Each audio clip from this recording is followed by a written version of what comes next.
La última vez que estuvimos juntos estábamos en el capítulo 10 y Pablo comenzó a hablar o a dar un pensamiento que no va a terminar hasta el final del capítulo 11 y hoy vamos a cubrir quizás la mitad de este capítulo 11. Así es que el punto que Pablo estaba tratando de comunicar es uno muy sustancioso y muy importante.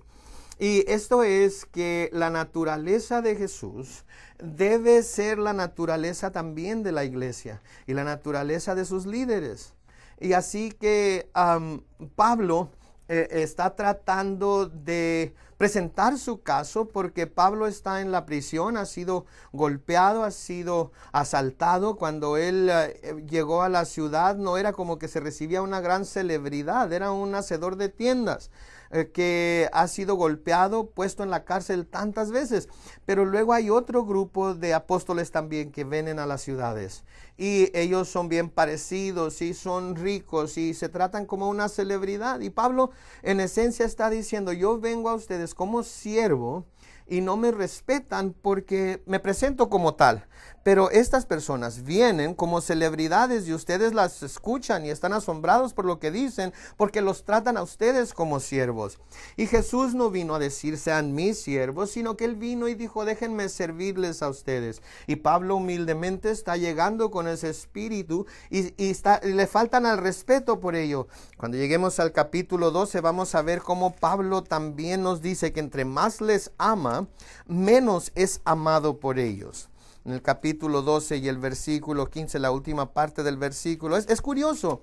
Nuestra naturaleza, que cuando nos portamos como que somos alguien, la gente nos trata bien.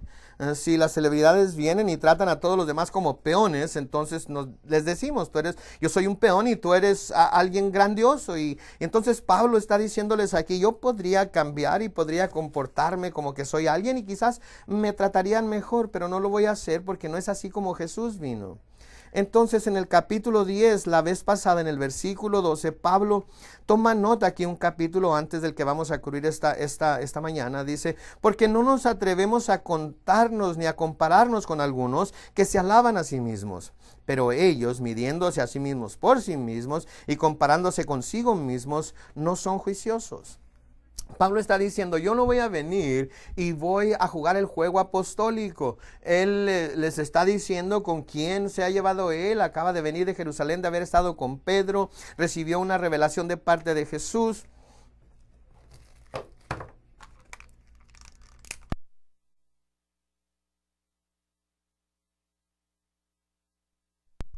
Y Pablo dice: yo no voy a jugar ese juego y no voy a hacer lo que hacen los otros que se dicen apóstoles. Y en el versículo 18 del capítulo 10 dice: porque no es aprobado el que se alaba a sí mismo, sino aquel a quien Dios alaba. Entonces estos hombres vienen con sus gigantesca lista de cosas que ellos han hecho y Pablo les dice que él podría tener una lista más larga todavía y con mayores obras todavía, y de hecho lo hace al final de este capítulo, pero dice que es una necedad. Pero dice: solo porque ellos vienen y dicen que son aprobados por Dios, no quiere decir que Dios los ha aprobado.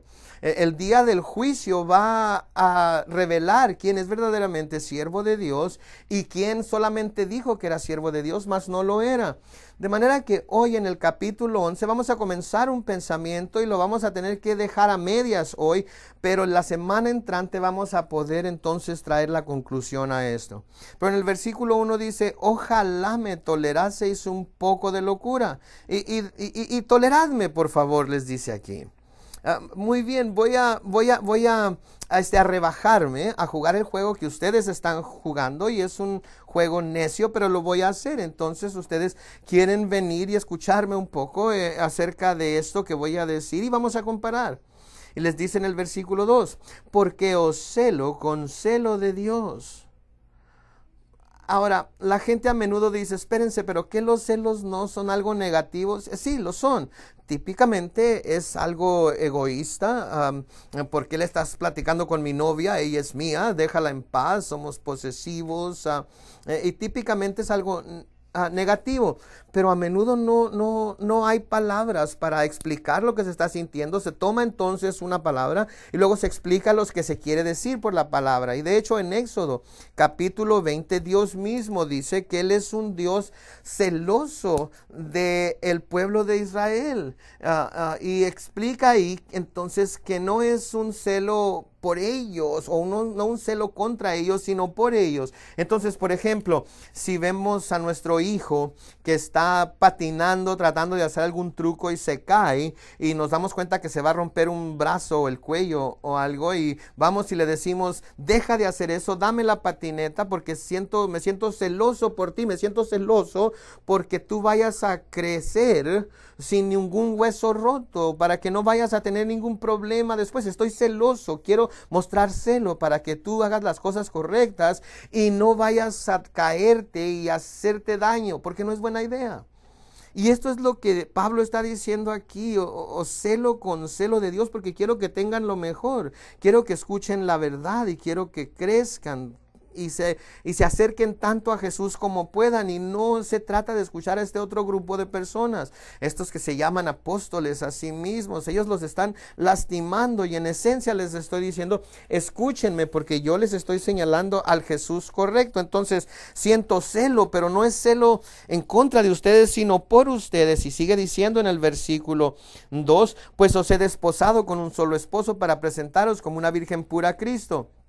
El Evangelio de Juan capítulo 3, Jesús habla acerca de esto. Y en la cultura judía, en esencia, se tenía a un amigo del novio que su responsabilidad era cuidar de la novia para que ella se mantuviera pura para el día de la boda.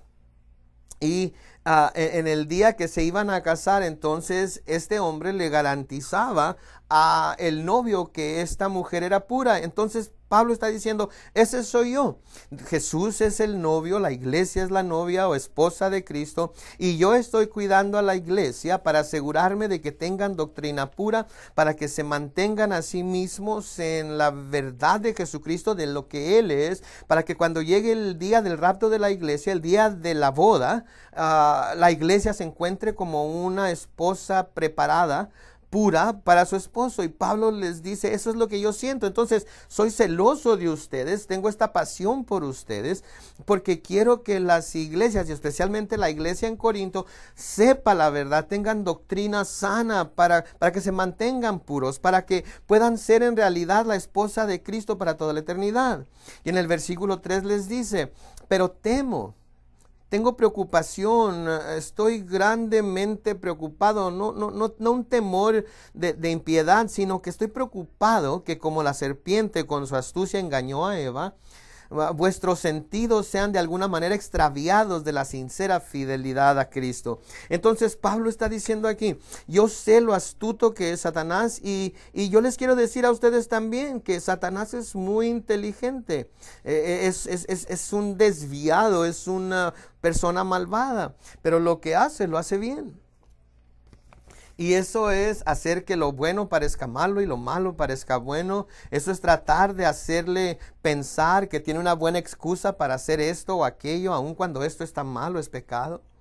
Y él viene y tuerce las cosas de tal manera que en un momento se está viviendo en la verdad y el siguiente minuto parece que hacer lo que estamos haciendo está mal. Y aquí estaban Adán y Eva en el huerto y Satanás los estaba observando, y sabemos que en el libro de Job, cuando todos los ángeles vinieron delante de Dios, Lucifer también vino y se presentó delante de Dios. Algo que un día le tendremos que preguntar al Señor por qué es así. Pero le dice a Dios, he estado observando a Job. Y esa palabra observar es una palabra que usaría algún guardia militar que está buscando en los muros de una ciudad que va a atacar, en dónde están sus debilidades para poder atacar esa ciudad y poder así conquistarla, poder así vencerlo. Entonces Satanás y sus demonios lo están observando a usted y están observando su vida, tratando de encontrar cuáles son sus debilidades, sea en su matrimonio, sus hijos,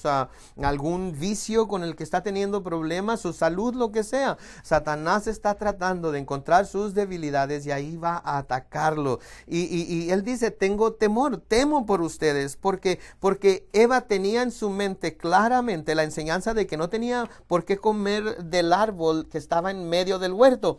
Era muy claro, fue muy clara la advertencia, y Satanás viene y le dice, ¿en verdad dijo Dios? ¿Estás seguro que no te haya dicho algo diferente y tú te confundiste? Y ella dice, oh, no. Dios me dijo que no lo comiera ni que siquiera lo tocara, y eso no fue lo que él dijo. Ella le agregó entonces a la palabra de Dios, y en el Antiguo Testamento y hasta el libro del Apocalipsis, la Biblia nos dice que no debemos agregarle ni quitarle a la palabra de Dios para que los juicios de Dios no vayan a caer sobre nosotros. Ella entonces le agregó a la palabra, y Satanás le dijo, mira, tócalo, nada te va a suceder. Y luego sus ojos se abrieron, el engaño vino, vio que el fruto era bueno para comer y que la iba a hacer sabia. Ese es el engaño, no se puede ver un trozo de fruto y decir que eso nos va a hacer sabios. Y luego tomó de ese fruto, lo comió y también le dio a su marido Adán. Entonces Pablo aquí está diciendo acerca de Satanás, yo sé que es astuto, yo sé que él tiene muchos trucos, yo sé que un momento puede estar algo claro en nuestra mente y al siguiente momento somos confundidos y de repente nos parece que lo bueno es malo y lo malo es bueno, y Satanás hace que Eva y nosotros veamos a Dios como algo malo, como que Dios quiere oprimirnos, como que Dios no quiere la competencia de que seamos igual a Él. Y entonces Eva pudo ver o creyó ver que lo que Satanás le estaba diciendo era cierto, y aun cuando habían estado con Dios en su presencia, Satanás pudo engañarla. Y esto es lo que dice de nuevo en el versículo 3. Dice, para que vuestros sentidos sean de alguna manera extraviados de la sincera fidelidad a Cristo. Hace años, en otro tiempo, este versículo nos habló como congregación, y tenemos un número de nuestra literatura que dice simplemente Jesús, porque seguir a Cristo, el recibir a Cristo y obedecerle a Él, un niño nos puede explicar lo que esto significa. No es una filosofía complicada, no es algún credo de 10,000 páginas sistemáticamente organizadas para poder descubrir a Jesús. El conocer a Jesús es conocer su naturaleza, conocer su corazón, lo que le gusta, lo que odia, y luego darnos cuenta que hemos sido creados a su imagen y semejanza, de manera que si seguimos a Jesús y seguimos su ejemplo, seremos libres. Pero tenemos que conocer su corazón y luego seguir ese corazón, sabiendo lo que Él odia y luego odiando lo que Él odia al grado que Él lo odia. Saber lo que Dios ama y luego amar eso que Dios ama al grado que Él lo ama. Y así seremos libres. Jesús nos dijo en Mateo 11, venid a mí todos los que estáis cansados y trabajados, y tomen mi yugo sobre ustedes. Esta es la carga, que toda relación personal tiene su propia carga. El matrimonio, el criar a los hijos, nuestra relación con nuestros padres, con nuestros vecinos, toda relación personal que tenemos, la cual lidiamos con el hombre, siempre lleva una carga con ella. Y Jesús está diciendo, hay un punto en el cual nuestra relación para poder funcionar, debemos estar dispuestos a llevar una carga. Y aquí Él está diciendo, mi yugo es fácil y mi carga ligera, y al aprender de mí, entonces encontrarán reposo para sus almas. Entonces, en el cristianismo es así de sencillo. Venimos a Jesús y luego llegamos a conocerlo, a saber quién Él es, qué es lo que Él ama, qué es lo que Él odia, qué es lo que Él diría y qué es lo que no diría. Y ese es su deseo, y en conocerle a Él somos hechos libres. Pero cuando el hombre viene con sus religiones, Él agrega todo tipo de pesos y de cargas que Jesús nunca nos dio. Y típicamente se tiene que estar bien, no solamente con Jesús, sino que se tiene que estar bien con alguna organización. Y si se está bien con la organización, entonces se está bien con Dios. Y si no se está bien con la organización, entonces Dios no nos muestra su favor. Sea la iglesia mormona o los testigos de Jehová o cualquier otra religión que se señale a sí misma como la meta, su edificio, lo que ellos son, su esencia. No hay ninguna otra carga que debemos llevar excepto el conocer a Jesús y seguirle a Él. Jesús está edificando su iglesia, pero no es un lugar, consiste de personas. Nosotros somos las piedras vivientes. Somos nosotros que nos unimos, trabajamos juntos, siguiendo a Jesús, llenos de su espíritu, siguiéndole a Él, y somos libres.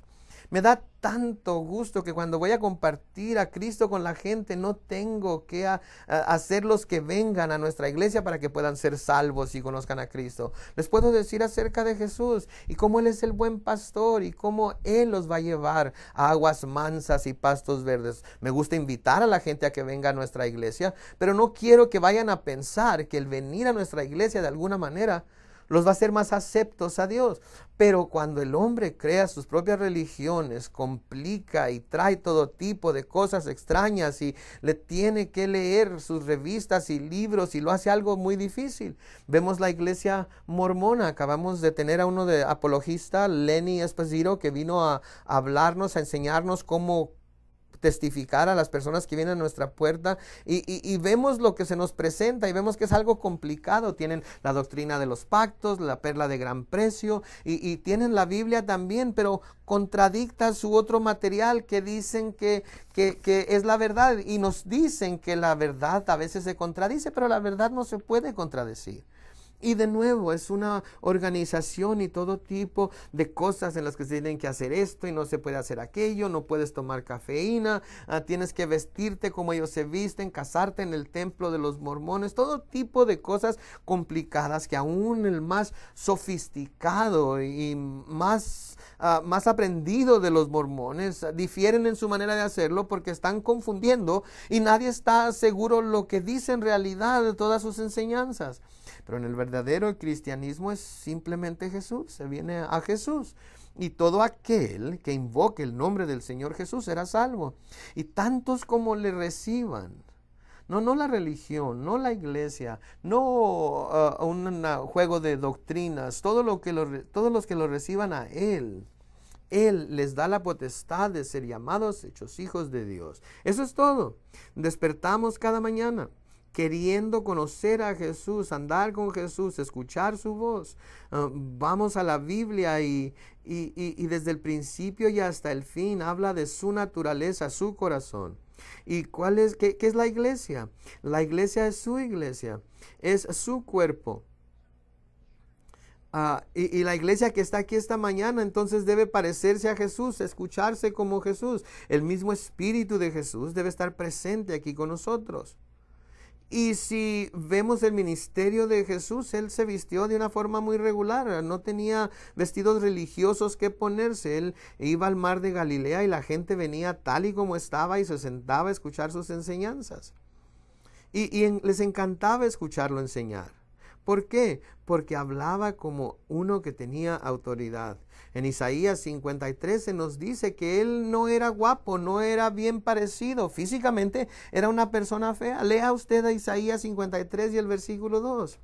Pero también sabemos que Jesús no parecía ser una persona de éxito. Era un carpintero de Nazaret. Y aun cuando sus propios apóstoles se le habló de él, dijo: algo bueno puede salir de Nazaret. La Biblia nos dice que fue un hombre de dolores y sufrimiento, nos dice en Isaías 53. Cuando los hombres lo miraban a él, pareciera que Dios le había afligido. Era como que hasta Dios estaba en contra de él, como que Dios lo quería castigar. Eso es lo que parecía en lo exterior. Y saben, nos encantan las cosas en paquetes hermosos y limpios. Y no nos gusta que sea nada complicado, pero la gente es complicada y Satanás complica las cosas aún más.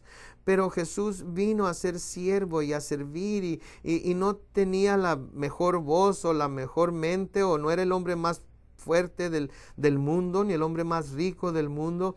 Él vino tal y como era y nadie era intimidado por él. No era una gran celebridad de la cual se tenía que temblar cuando se iba a hablar con él. Era un pobre carpintero de Nazaret y no tenía ningún problema en hablar con el más pobre de los pobres, con el más enfermo de los enfermos, con el más feo de los feos. Cualquier persona podía acercarse a él y no sentirse intimidada. Y ese era el propósito de Dios, porque cuando Dios vino, no quería intimidar a nadie, no quería que nadie tuviera temor o que se sintiera nervioso en su presencia. Lo contrario, Jesús vino como aquel hombre que era una persona común y corriente.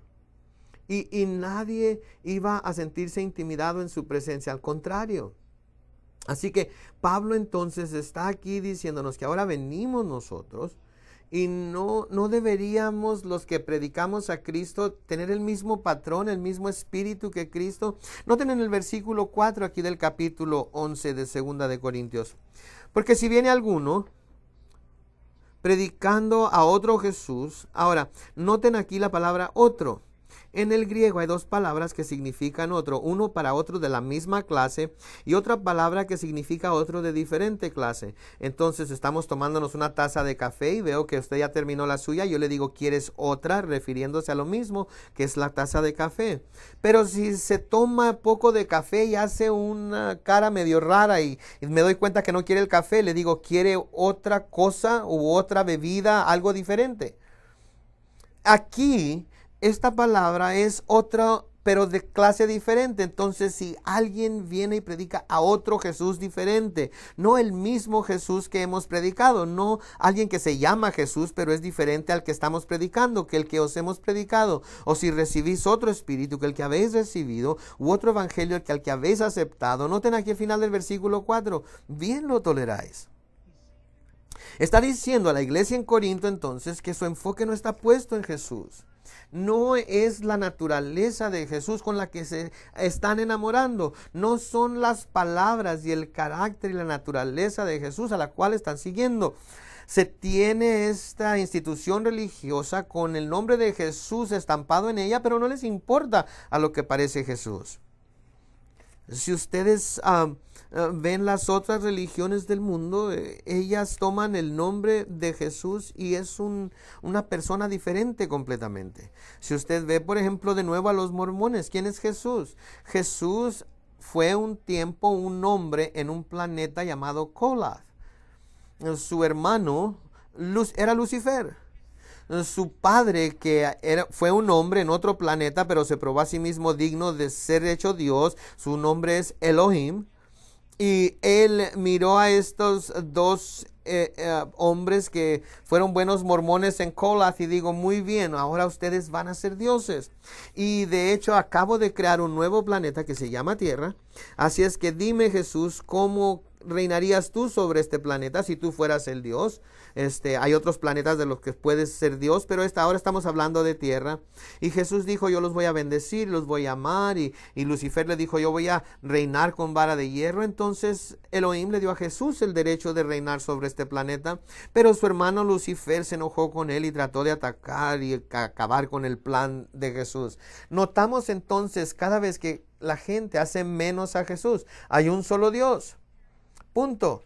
No se puede empezar a ser Dios, o siempre se ha sido Dios, o no se ha existido como Dios, pero no comenzamos a existir como dioses. Es lógicamente ridículo alegar eso, pero eso es lo que ellos enseñan. Pero ¿quién es Jesús? Lo hacen menos. Fue un hombre que se probó a sí mismo digno de ser Dios. ¿Y quién es Lucifer? Es el hermano de Jesús que puede también ser exaltado. Y de acuerdo a las escrituras, ¿quién es Lucifer? Un ángel creado que en la maldad de su corazón se rebeló contra Dios. Pero aquí, en esta doctrina de los mormones, es un Dios y un día será Dios de su propio planeta al mismo nivel que Jesús. Pero lo vemos y es un Jesús diferente. El libro de Mormón dice que Jesús, mientras estuvo aquí en la tierra, se casó y tuvo 3 esposas. Joseph Smith, el fundador de la Iglesia Mormona, fue uno de los descendientes de Jesús, de una de esas 3 esposas. ¿Por qué se quieren tener tantas esposas como se puedan tener? Porque cuando vayamos a ser dioses, su esposa va a seguir teniendo bebés por toda la eternidad. Lo siento por las hermanas, la eternidad no va a ser algo muy bueno para ellos, pero se toman estos espíritus que estas esposas tienen y se les pone en un lugar eterno de almas que mágicamente sería imposible, pero no voy a explicarlo ahorita. Pero cuando se está poblando el siguiente planeta, se toma esta reunión de almas y se les da un cuerpo para que vayan a ser personas en otro planeta. Pero de nuevo, lo crean de tal manera que para poder estar bien con Dios se tiene que estar bien con la Iglesia Mormona, y si no se está bien con la Iglesia Mormona, no se está bien con Dios. Entonces nosotros como organización vamos a decidir si están haciendo lo correcto o no, y si no están pasando nuestro estándar de la Iglesia Mormona a los demás, no van a estar bien con Dios. Y Jesús definitivamente no tiene este tipo de enseñanza en las Escrituras. El estar bien con Jesús es conocer a Jesús, amar a Jesús, seguir a Jesús. Y Dios ha creado a la iglesia porque todos nosotros que amamos a Jesús nos reunimos en ella y juntos trabajamos para servir al Señor. De igual manera, si vemos a los testigos de Jehová, de nuevo, ¿quién era Jesús para ellos? Jesús es un ángel de acuerdo a los testigos de Jehová. Y Él es un Dios con una D minúscula.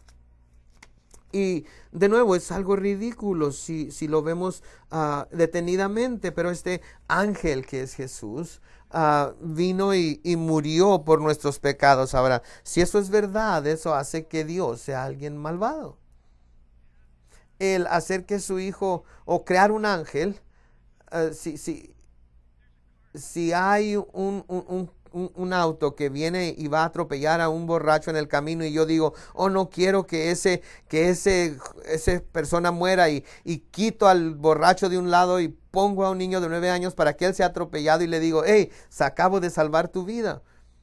¿Y cómo es que iba a parecer esto? ¿Cómo me iba a ver la gente a mí? ¿Como héroe por haber hecho eso o como el asesino de un niño de 9 años? De la misma manera, si Dios creó a un hombre o un ángel o alguna otra entidad para morir en su lugar, esto hace que Dios sea una persona mala.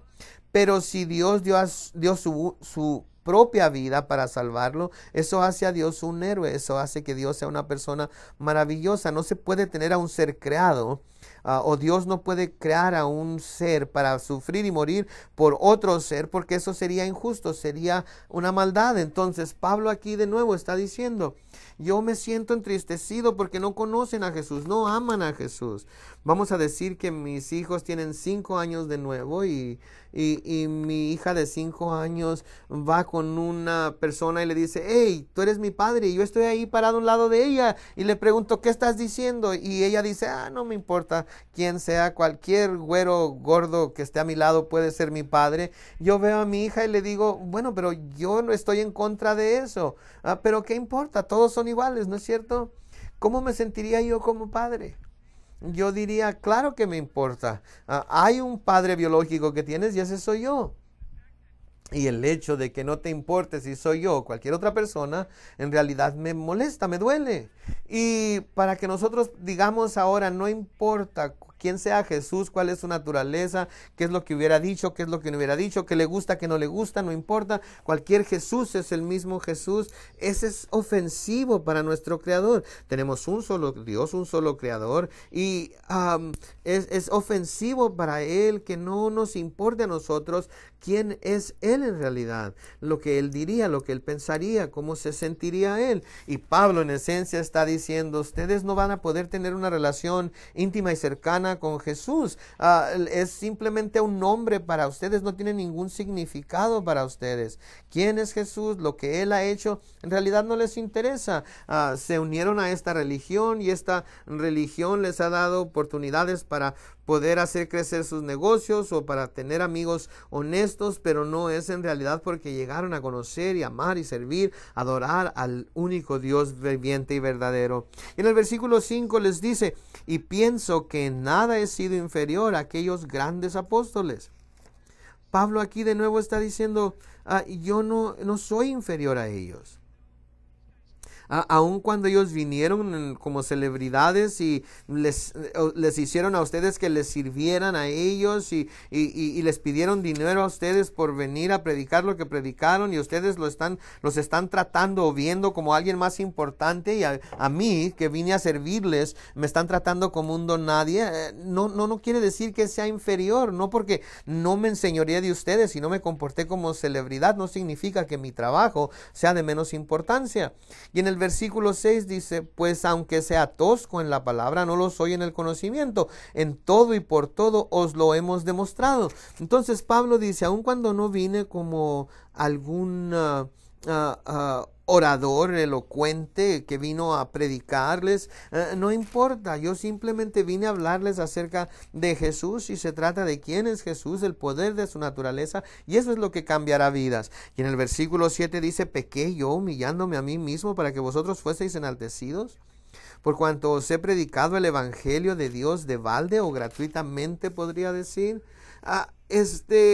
Vine y me comporté como alguien para que me escucharan y me obedecieran, pero vine como siervo que vino haciendo tiendas para mantenerse a sí mismo y no les cobré ningún dinero. Entonces pequé yo en hacer eso para que ahora no me respeten y no hagan lo que yo les digo. Quizás debía haber venido como alguno de ellos y les hubiera cobrado por venir a predicar para que ahora me escucharan. Pablo va a decir más adelante que él no va a hacerlo, pero en el versículo 8 dice, he despojado a otras iglesias recibiendo salario para serviros a vosotros. Ahora, déjeme explicarle esto. Sabemos de Filipenses capítulo 4 y también en otros pasajes de las Escrituras que había gente que estaba apoyando financieramente al apóstol Pablo para ir a nuevos lugares en los cuales Jesucristo nunca había sido predicado. Entonces, ellos daban dinero para que Pablo pudiera seguir con su ministerio yendo más y más lejos con el evangelio. Pero lo que sucedió fue que Pablo tuvo que detenerse de ir a predicar a nuevos lugares para devolverse a enseñar en Corinto, porque eran tan carnales que estaban destruyéndose los unos a los otros. Y aquí Pablo iba a volver a Corinto usando el dinero que iba a ser usado para predicar el evangelio en otros lugares, y ahora está teniendo que usarlo para volver a Corinto para ministrarles de nuevo, que no fue la razón por la que le dieron el dinero. Y está diciendo, he despojado o les he robado a otras iglesias. Y en ese momento la iglesia en Corinto no estaba apoyándolo financieramente. Ahora, Pablo ya había dicho algo acerca de esto anteriormente. Dios le había dicho a Pablo que no recibiera dinero de las iglesias porque él necesitaba estar completamente libre. Y vemos en el libro de los Hechos, y a menudo Pablo se encontraba en alguna ciudad por un par de días, a veces por 3 años seguidos, y diferentes periodos de tiempo. Y Dios le enseñó a Pablo que él no quería que alguien dijera que la razón por la que se quedaba, el tiempo que se quedaba en cualquier lugar, era por el dinero que se le daba. Entonces Pablo a veces se quedaba por 3 meses y luego la gente pensaba, lo hubiéramos dado más dinero para que se quedara más tiempo. Y él estaba diciendo, no, el lugar que vaya y el tiempo que me quede ahí es porque el Señor me ha llevado ahí. No quería entonces contaminar el pensamiento de la gente con esa cosa del dinero. Ahora, cuando habla acerca de alguien que va a estar como pastora, y este es un asunto completamente diferente, pero les dice en el versículo 9, y cuando estaba entre vosotros y tuve necesidad, a ninguno fui carga, pues lo que me faltaba lo suplieron los hermanos que vinieron de Macedonia, y en todo me guardé de seros gravoso.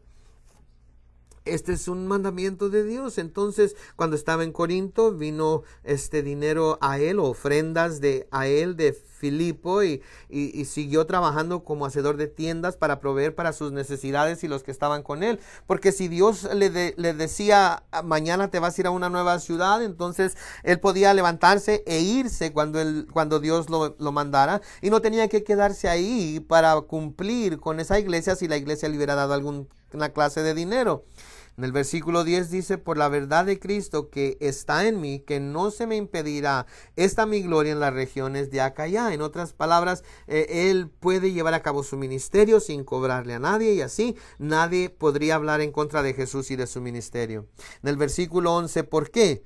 Porque no os amo, Dios lo sabe, mas lo que hago, lo haré aún para quitar la ocasión a aquellos que la desean, a fin de que en aquello en que se glorían sean hallados semejantes a nosotros. Entonces, él está diciendo, no quiero abrir la puerta para que la gente hable en contra de Jesús acerca de las finanzas con las cuales yo estoy siendo apoyado. Y en el versículo 13 dice, porque estos son los falsos apóstoles, obreros fraudulentos, que se disfrazan como apóstoles de Cristo. Ahora escuchen el versículo 14. Y no es maravilla, porque el mismo Satanás se disfraza como ángel de luz. Así que no es extraño si también sus ministros se disfrazan como ministros de justicia, cuyo fin será conforme a sus obras. Entonces, ahorita, si Satanás se apareciera en este lugar, no va a tener su tridente en la mano y su cola puntiaguda y cuernos. De hecho, se presentaría a sí mismo como la criatura más hermosa que jamás hayamos visto. Dios en Isaías, al describirlo, dice que Él es el sello de perfección, el principal de toda la creación de Dios.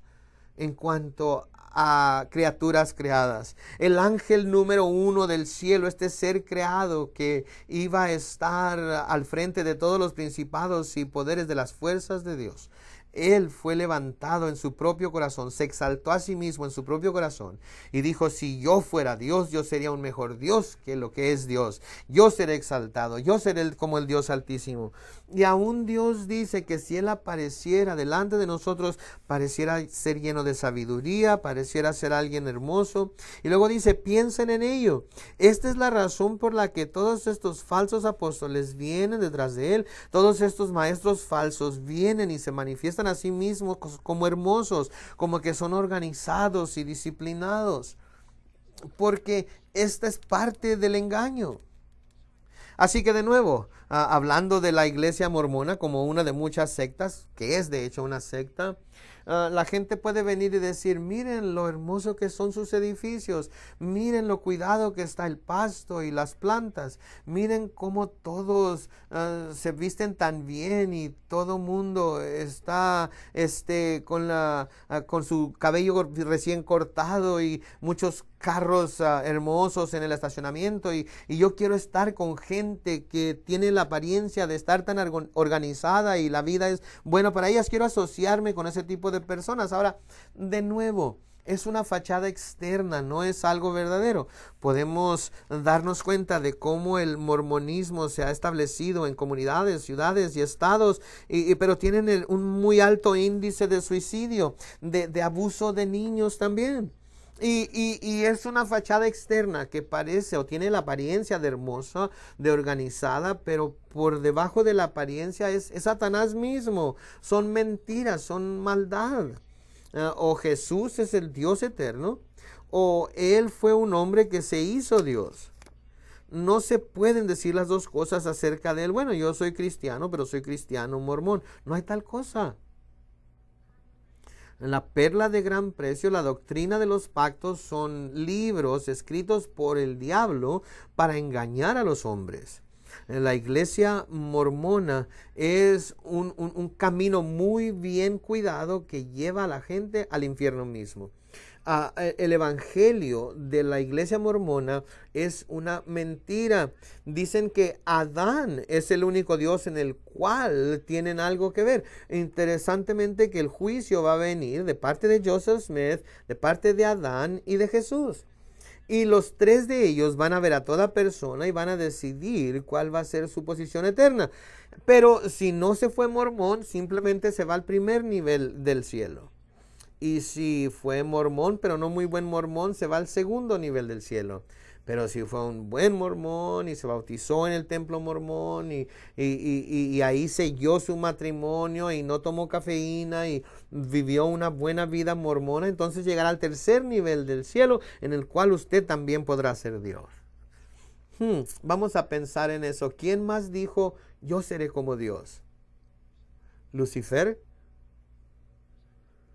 Esas no son las palabras de un hombre piadoso. Esas no son las palabras de alguien que está respetando a Dios, que está honrando al Hijo. Pero las palabras de alguien que está haciendo menos a Jesús. En esencia, viniendo a Jesús diciendo, tú eres un hombre que va a reinar sobre otro planeta. Fuiste un buen hombre, pero por eso vas a ser Dios, pero cuídate porque un día yo voy a ser igual a ti. Yo mismo voy a ser tal y como tú eres porque voy a ser un buen hombre y yo voy a ser un buen hombre en la tierra y seré un Dios de otro planeta. ¿Ve usted entonces cómo esto hace menos a Jesús? ¿Puede ver cómo eso es escupir en su cara? ¿Puede ver cómo esto es llamar a nuestro Padre Celestial que nos ama y que envió a su Hijo unigénito para morir por nosotros? ¿Es llamarlo a Él malvado?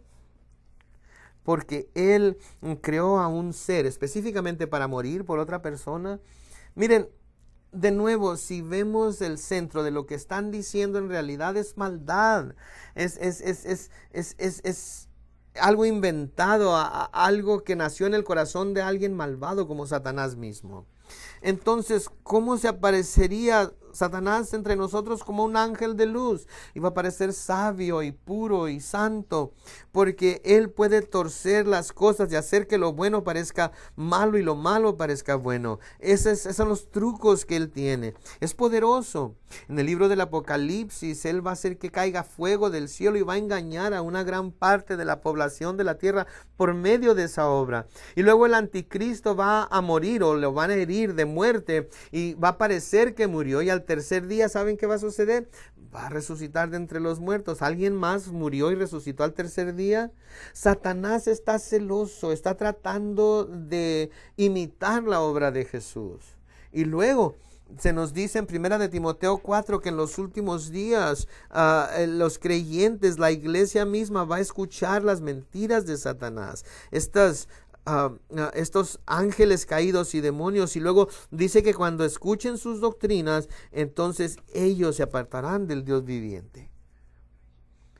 Ustedes, Satanás está detrás de usted para matarlos, robarles y destruirlos. Él está tratando de encontrar alguna debilidad en su mente, su matrimonio, sus hijos, sus finanzas, en donde él va a querer venir a atacarlo y va a querer venir a convencerlo de que crea que lo malo es bueno y lo bueno es malo. Y esta es la razón por la que debe conocer a Jesús y conocerlo íntima y profundamente. Desde el primer capítulo de Génesis hasta el último capítulo del Apocalipsis, debe conocer toda la palabra de Dios para que le conozca a Él. La Biblia nos dice que conoceremos la verdad, y la verdad que nos hará libres. Y Jesús dijo, yo solo soy el camino y que la verdad y la vida. Nadie viene al Padre si no es por mí. Entonces, estos grupos de gente se reúnen y dicen, tienen que estar bien con nuestra organización para estar bien con Dios. Dios odia ese concepto. En Apocalipsis 2 dice que las obras de los nicolaitas, que también aborrezco, esa palabra habla de una jerarquía eclesiástica, de nuevo, señalándole a una organización en lugar de a una persona. Van a tratar de que tengan fe en una organización en lugar de tener fe en Jesús. Cuando vamos al mundo a predicar el evangelio para llevar a gente a la salvación, la llevamos a los pies de Jesús, no a una organización, no a una iglesia, no a una doctrina, no a algún libro. Los presentamos a Jesús y les decimos que al conocerlo a Él, su corazón y mente, pueden ser salvos. Y su Espíritu mora en nosotros y el Espíritu nos guía, nos dirige hacia Jesús para que podamos conocer su corazón, su mente, su vida. ¿No es cierto? Sus hijos no son gente solamente, son sus hijos, son preciados para usted. Su cónyuge no es solamente otra persona al azar, que no importa quién sea. Yo dije, ini, mini, mini, mo, este es el que escojo yo y esta va a ser mi esposa. No importa. Todas las mujeres son iguales. Una mujer es igual a otra mujer, no importa. ¿Ven lo ofensivo que esto es? Y decir entonces que Jesús es insignificante, que el conocimiento de Él en realidad es insignificante, lo que Él hizo no importa en realidad, quién Él es, lo que vaya a hacer es irrelevante. Yo ahorita tengo esta organización a la cual me uní y quiero hacer lo que ellos me dicen que haga, es ofensivo para Dios. Jesús vino a este mundo para que le podamos conocer personalmente a Él, servirle a Él, andar con Él. Y aquí es en donde Pablo de nuevo viene, y en el versículo 14 de 9 dice: y no es maravilla porque el mismo Satanás se disfraza como ángel de luz, se transforma a sí mismo, se disfraza a sí mismo como un ángel de luz, como una bella mariposa para que se le reciba. Y en el versículo 15 dice: así que no es extraño si también sus ministros, los mormones, los testigos de Jehová, los Hare Krishnas o los budistas que pudieran venir a su puerta, últimamente tuvimos al Dalai Lama aquí en San Diego. Satanás sabe que no tiene que darle baldes llenos de veneno. Si yo le preparo un platillo de comida, su comida favorita, y con un gotero tomo veneno y me doy la vuelta para que usted no me vea y le pongo una gota nada más a ese plato, quizás a la orilla del plato, y me doy la vuelta y se lo doy a usted y le digo: el 99.99% de este plato está bueno, pero le puse una gota de veneno. ¿Por qué no se lo das a tus hijos para que lo coman? ¿No va a tirar todo eso a la basura o se va a comer algo de ello para ver si no se muere? El hecho es que una sola gota lo contamina. Satanás sabe que no tiene que darle baldes llenos de veneno. Con una gota de él lo puede matar. De nuevo, Satanás se manifiesta en muchas formas, a veces como el verdadero Jesús, y su religión se parece a veces a lo que Jesús hubiera dicho y hecho, y a menudo es por ese 1%, 2%, 5% que es diferente. Y vemos a los mormones y nos vemos a nosotros y nos damos cuenta que casi somos idénticos. Vemos a los testigos de Jehová y lo comparamos con el cristianismo y pareciera ser que hay unas cuantas diferencias solamente. Ellos se reúnen los domingos, nosotros también. Ellos cantan muchos de los cantos que nosotros cantamos. Ellos hablan y predican acerca del evangelio de Marcos y nosotros también. No hay una gran diferencia, están tan cerca. Entonces, ¿por qué no podemos aceptarlos a los dos como que están bien? Porque es un Jesús diferente. De acuerdo a los testigos de Jehová, Jesús fue un ángel que fue aprobado para hacerse Dios, y nuestro Salvador nunca fue un ángel. Es algo ofensivo decir tal mentira. Fue un hombre que se hizo Dios, también es ofensivo. Decir que el Dios eterno no es el único Dios eterno, que hay muchos de ellos, que hay una cantidad incalculable de dioses en el universo, todos regiendo o reinando sobre su propio planeta, y Jesús es uno de millones de dioses solamente, no el único y verdadero Dios que siempre ha sido, siempre será. Hay solamente un Dios y no puede haber otro jamás. Él es el creador y ningún otro, y ese Dios es el único Dios que puede venir a la tierra en carne humana, y conoce su nombre, conoce cada cabello sobre su cabeza, y Él tomó sus pecados sobre sí mismo y fue castigado por usted y por sus pecados, y resucitó de nuevo para vencer así a sus pecados y poder perdonarlos. Es un evangelio completamente diferente, es un espíritu diferente. Jesús es único, y si no tenemos al Jesús correcto 100%, no lo conocemos entonces en realidad. Aun cuando tenga la apariencia de ángel de luz, aun cuando pareciera que es algo justo, es maldad. Aun cuando pareciera santo, no lo es. Aun cuando pareciera verdad, no es la verdad. Es algo demoníaco que viene de lo más profundo del infierno, que lo va a apartar del Dios vivo y verdadero.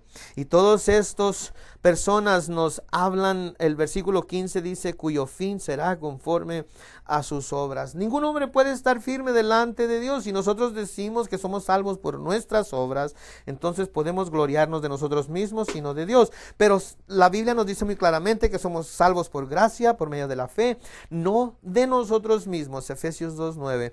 No por obras, para que nadie se gloríe. Cuando nosotros estemos delante de Dios como cristianos, no nos va a juzgar por nuestras obras, porque si no seríamos condenados. Nos va a juzgar de acuerdo a la gracia de Jesús. Y es por la gracia de Jesús que nosotros venimos confiados delante de su trono de gracia para recibir gracia y misericordia, para salvación y para nuestras necesidades inmediatas. Oremos. Señor, te damos gracias por tu palabra el día de hoy. Y sabemos que a veces tenemos cosas, pasajes complicados, no cosas divertidas acerca de un niño matando a un gigante, sino que estas son puntos doctrinales que son, especialmente en estos últimos días, importante que nosotros las podamos aprender para no ser engañados por las doctrinas de demonios que van a venir en los últimos días, que van a tratar de apartarnos del Dios verdadero, de la naturaleza verdadera, Jesús, que es también o debe ser también la naturaleza de tu iglesia, que nos quieren hacer que cegamos a cualquier otra doctrina para condenarnos al infierno. Señor, te pedimos ahorita mismo que si hubiera alguien aquí que no te conoce, que no conoce tu corazón y tu mente y lo que tú amas y lo que tú odias y lo que tienes para nosotros, Señor, te pedimos que ahorita tu espíritu los toque con convicción y los lleve a ti. Y si ese es usted ahorita, clame a Dios y diga: Señor, perdóname por no respetarte, perdóname por no honrar a tu Hijo, perdóname por no buscarte a ti en la palabra y en la oración. Perdóname, Señor, cuando tú has tocado las puertas de mi corazón y no la abrí. Señor, cuando tú llamaste a mi corazón para que te buscara en la palabra e ignoré ese llamado, perdóname, Señor. Tú dijiste: bienaventurados los que tienen hambre y sed de justicia. Tengo hambre y sed, he venido a ti hoy para conocerte a ti. Toma mi mano, Señor, llévame a ti mismo, para que pueda conocerte a ti, mi amado esposo. Déjanos ser ahorita sin mancha ni arruga, oh Dios, que estemos vestidos en nuestro vestido blanco, esperando nuestro día de bodas, cuando seamos raptados, siendo blancos como nieve por tu gracia y presencia. Perdónanos, sánanos, restáuranos. Vénganos tu reino, hágase tu voluntad. Y si usted ha hecho esa oración y le ha pedido a Jesús que venga a su vida hoy, después del servicio tendremos a los pastores y ancianos al frente de la iglesia para que le regalen una Biblia y empieza a leer el Nuevo Testamento, para que le ayuden a seguir a Jesús, para que no se desvíe de la sencillez que encontramos en Jesucristo. Señor, nos rendimos ahora a ti y te pedimos, Señor, al tú hablar a nosotros este día, danos una mayor sed, una mayor expectación, Señor, mayor hambre, para que volvamos esta noche a escucharte a ti, a verte a ti, a tener hambre y sed de ti, para que esta noche seas con nosotros como lo hiciste en el aposento alto. Llénalos con tu espíritu, Señor, haznos testigos en el nombre de Jesús. Y todos dijeron amén y amén. Si necesita oración, venga al frente y salúdense unos a otros, anímense unos a otros en el Señor. Adiós.